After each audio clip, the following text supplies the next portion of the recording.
নমস্কার। কৃষ্ণকালী মায়ের জয়, কৃষ্ণকালী মায়ের জয়, কৃষ্ণকালী মায়ের জয়। বন্ধুরা সব কেমন আছো? আশা করি তোমরা সব ভালো আছো। আমিও একটু ভালো আছি। এখন তো আবার দেখি প্রতিদিনই একটু বৃষ্টি হচ্ছে। পুজোর সময় তো বৃষ্টি হয়েওছে। হ্যাঁ, এখনো ধরো সকালবেলায় যে কোনো সময় ঝমঝম করে বৃষ্টি নেমে পড়ছে। একবারে বৃষ্টিটা যে গেছে তা কিন্তু নয় বাবা, বৃষ্টি হয়েই যাচ্ছে। হ্যাঁ, কিন্তু কিছু করার তো নাই, রোদও নাই, বৃষ্টিও হচ্ছে। তো কি করব, সেইভাবেই তো চলতে হচ্ছে। ভাবলাম বৃষ্টি আর হবে না, কিন্তু দেখছি আবার এক একদিন সকালবেলাতে বৃষ্টি হচ্ছে। তা তোমাদের কাছে আমার গল্প করতে আসার উদ্দেশ্য হচ্ছে, মেন কথা, কৃষ্ণকালী মায়ের সম্বন্ধে বলা। কারণ আমি তো কৃষ্ণকালী মায়ের ভক্ত। হ্যাঁ, আমি জানি আমি যখন ভক্ত, আমার বন্ধুরা আশা করি কৃষ্ণকালী মায়ের ভক্ত।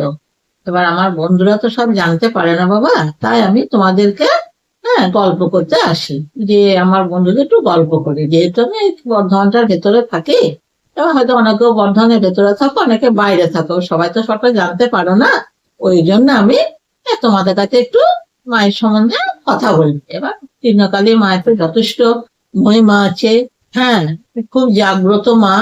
মা প্রত্যেকটি মানুষের কথা শোনেন।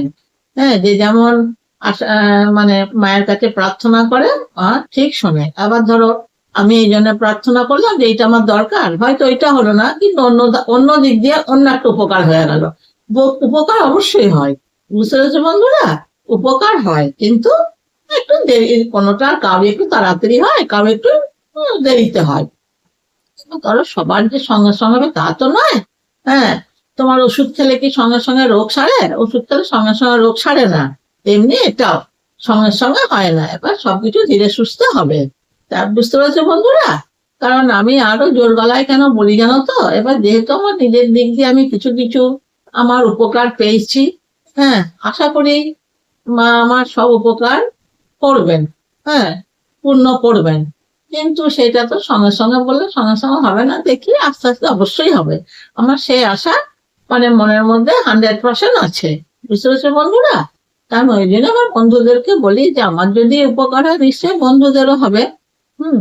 তারপরে বন্ধুরা শোনো, এবার ধরো ওইখানে যে কৃষ্ণকালী মায়ের মন্দিরে যেসব যাওয়া হবে, এবার ওখানে কি, এবার তো বৃষ্টি ফিষ্টি হলে প্রচুর কাদা হয়ে যায়। এক হাঁটু করে কাদা জল হয়। এবার তাই বলে কি কেউ যায় না? হ্যাঁ, কত দূর দূর থেকে সব আসে। ওই কাদা জলেইতেই মায়ের কাছে আসে।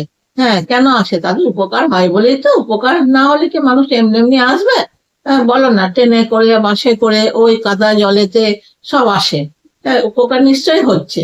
এবার ধরো আমি বয়স্ক মানুষ, তো এবার ধরো আমি আর কি করে যাব সবসময়। ঠিক আছে বন্ধুরা, তাহলে তোমরা আমার ব্লগটাকে একটু সাবস্ক্রাইব করে দিও, লাইক করে দিও। আবার যখন পরের ব্লগে জানবো সব তোমাদের কাছে বলবো। তোমরা আমার ভালোবাসা আর সেই শুভেচ্ছা নিও।